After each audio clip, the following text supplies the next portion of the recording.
আসসালামু আলাইকুম এভরিওয়ান। আমি এমআরআর ট্রাভেল এন্ড ট্যুরিজম থেকে জাহিদ হাসান সুবন। আজকে ইউএস ভিসা সম্পর্কে আলোচনা করব।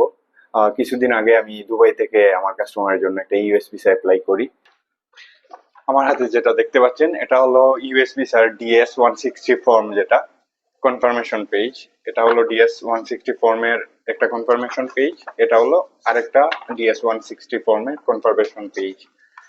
আর এটা হলো এই দুইটার অ্যাপয়েন্টমেন্ট, যেটা মে মাসে 29 মে যেটার অ্যাপয়েন্টমেন্ট পাইছি শিডিউল করে। অ্যাকচুয়ালি ইউএস ভিসার জন্য আপনি অনলাইনে অ্যাপ্লাই করে সাবমিট করে দিবেন, DS-160 ফর্ম ফিল আপ করে তারপর সাবমিট করে দেওয়ার পর ভিসা ফি দিয়ে অ্যাপয়েন্টমেন্ট নিয়ে নেবেন।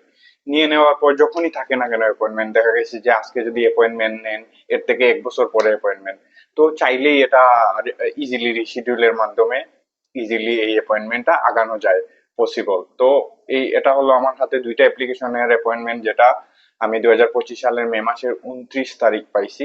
তো আজকে আমি দেখাবো এই অ্যাপয়েন্টমেন্ট গুলা আমি কিরকম রিশিডিউলের মাধ্যমে আগায় এই বছরের 2 থেকে 3 মাসের ভিতরে আগে আনতে পারি।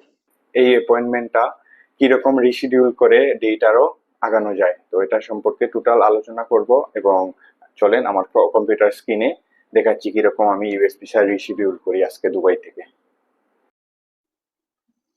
তো চলে আসলাম আমরা আমাদের কম্পিউটার স্ক্রিনে। চলে যান, আমরা চলে গেলাম ইউএস ভিসার অ্যাপয়েন্টমেন্টের সাইটে, যেটা লিংক আমার ভিডিও ডিসক্রিপশন বক্সে দেওয়া থাকবে। আমরা সাইন ইন করে নিলাম, আমাদের পাসওয়ার্ড আর ইমেল দেওয়া আছে, আমরা সাইন ইন করে নিলাম।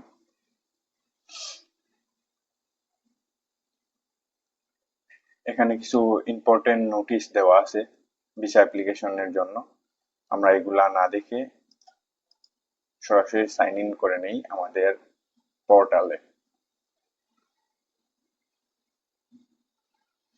হ্যাঁ, হয়ে গেছে আমাদের সাইন ইন।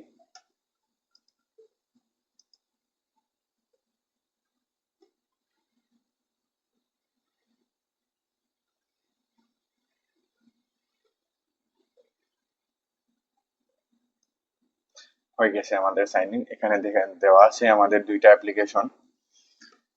অ্যাপ্লিকেশন দেওয়া আছে, যেটা এই যে এই একটা দেখতে পাচ্ছেন, তারপর এই আর একটা অ্যাপ্লিকেশন। এই দুইটা অ্যাপ্লিকেশন আমাদের DS-160, এই অ্যাপ্লিকেশন করা DS-160।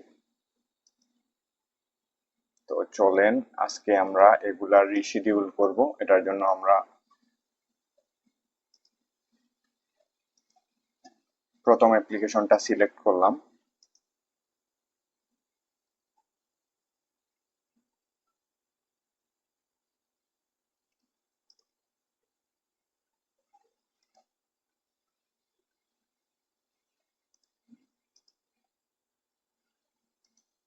আমরা কন্টিনিউ এ গেলাম। যাওয়ার পর এখানে দেওয়া আছে print instruction, email instruction, reschedule appointment, cancel appointment, add application. আপনি চাইলে যে আগে অ্যাপ্লাই করে রাখছেন এটাতে আরো অ্যাপ্লিকেশন এড করতে পারবেন। তারপর ডেলিভারি অ্যাড্রেস, আরো অনেক কিছু দেওয়া আছে। তো আমরা এগুলাতে না গিয়ে রিশিডিউল অ্যাপয়েন্টমেন্ট এটাতে ক্লিক করলাম, সিলেক্ট করলাম রিশিডিউল। এখানে আমার দুইটা অ্যাপ্লিকেশন আছে, আপনি চাইলে যদি 2, 3, 4, 5টা অ্যাপ্লিকেশন থাকে, আপনি শুধু একটা অ্যাপ্লিকেশন রিশিডিউল করতে চান, বাকিগুলা সেম থাকে, তাহলেও চলবে। আপনি চাইলে সবগুলা রিশিডিউল করে এক ডেটে করতে পারেন। তো আমরা দুটোই রিশিডিউল করব। তো আজকে সিলেক্ট করলাম, করার পর আমাদের কনসুলার লোকেশন এখানে আছে দুবাই, যেহেতু আমি দুবাই থেকে অ্যাপ্লাই করছি, তো দুবাই আবুধাবি শো করবে এখানে। আমি দুবাই সিলেক্ট করলাম। এখানে নিচে দেখা যাচ্ছে যে অ্যাপয়েন্টমেন্ট ডেট, তারপর টাইম অ্যাপয়েন্টমেন্ট। তো আমরা ডেটে ক্লিক করলাম। এখানে যে ডেটটা, যদি আপনি অ্যাপ্লাই করে থাকেন আর অ্যাপয়েন্টমেন্ট কনফার্ম করে থাকেন, যে ডেটে আপনি অ্যাপয়েন্টমেন্ট পান না কেন, যেটা কনফার্ম করে দেওয়ার পর এখানে ডেট শো করবে। যদি কেউ ডেটটা পিছায়, তখন উনার এই ডেটটা স্লটটা খালি হয়ে যাবে, আপনি সেই ডেটেই আপনার অ্যাপয়েন্টমেন্ট শিডিউল করতে পারবেন। তো এটার জন্য এখানে এসে প্রতিদিন ট্রাই করতে হয়, কেউ নি ডেট পিছাইছে এরকম।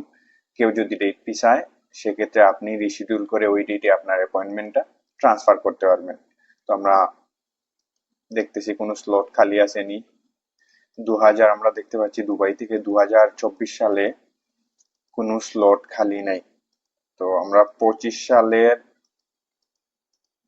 আগস্ট মাসে এই যে আমরা 7-8টা স্লট পাইছি 2025 সালের আগস্ট মাসে, যেহেতু আমাদের 2025 সালের মে মাসে অ্যাপয়েন্টমেন্ট নেওয়া আছে, আমরা 2025 সালের আগস্টে যাব না। এর আগে যদি কোনো স্লট থাকে সেক্ষেত্রে আমরা ওই স্লটেই আমরা অ্যাপয়েন্টমেন্ট নেব। এটার জন্য প্রতিদিন ট্রাই করতে হয়। যদি কোনো স্লট খালি হয় সেক্ষেত্রে ওইখানে অ্যাপয়েন্টমেন্ট নিয়ে রিশিডিউলে মারলে কনফার্ম হয়ে যাবে।